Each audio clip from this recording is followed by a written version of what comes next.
ವೈನಾಲಿಕ್ ಸಿದ್ಧಾಂತವನ್ನು ವೈನಾಲಿಕರ್ ಸಿದ್ಧಾಂತವನ್ನು ಅದರ ಆ ರೀತಿಯಾಗಿ ಕರೆದ್ರೆ ಅವ್ರನ್ನ ಆ ರೀತಿಯಾಗಿ ಗುರುತಿಸುವ ಶಕ್ತಿ ಬದಲಾಗಿ Tata institute of fundamental research 1972 ತನಕ ಸೇರುವ ಉದ್ದೇಶದಿಂದ ಭಾರತಕ್ಕೆ ಬಂದರು.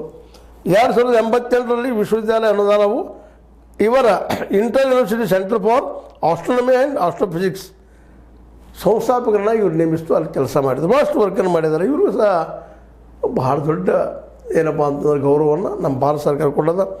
ಮೊದಲನೇದಾಗಿ ಅವರು ಪದ್ಮಭೂಷಣ 1965 ಪದ್ಮವಿಭೂಷಣ 2004 ಮಹಾರಾಷ್ಟ್ರ ಭೂಷಣ ಪ್ರಶಸ್ತಿ 2011 ಅವ್ರು ನೀಡಿ ಗೌರವಿಸಲಾಯಿತು.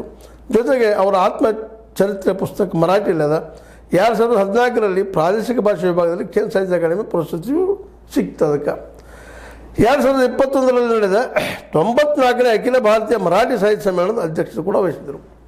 ಸಾಹಿತ್ಯ ಸಮ್ಮೇಳನ ಅಂದ್ರೆ ಸಾಹಿತ್ಯದಲ್ಲಿ ವೈಜ್ಞಾನಿಕತೆಯನ್ನು ಬಳಸುವಂಥದ್ದು, ಖಗೋಳ ಬಗ್ಗೆ ತಿಳಿಸುವಂಥ ಅನೇಕ ವಿಷಯಗಳಲ್ಲಿ ಪ್ರಸ್ತಾಪ ಮಾಡಿದರು. ಹೀಗಾಗಿ ಸಾಹಿತಿಯಾಗಿ, ಲೇಖಕ ಆಗಿ, ಜೊತೆಗೆ ವಿಜ್ಞಾನಿಯಾಗಿ ನಮ್ಮ ನಾರ್ಲಿಕರವರು ಭಾಳಷ್ಟು ಪ್ರಸಿದ್ಧಿಯನ್ನು ಮಹಾರಾಷ್ಟ್ರದಲ್ಲೇ ಮತ್ತು ಇಡೀ ದೇಶದಲ್ಲಿ ಪ್ರಸಿದ್ಧಿಯನ್ನು ಪಡೆದಿದ್ದಾರೆ.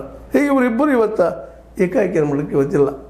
ಪರಮಾಣು ವಿಜ್ಞಾನಿ ಶ್ರೀನಿವಾಸನ್ ಅವರು ಇಲ್ಲ, ಜೊತೆಗೆ ಖ್ಯಾತ ಖಗೋಳ ವಿಜ್ಞಾನಿ ಜಯಂತ್ ನಾರ್ಲಿಕರರು ಇಲ್ಲ.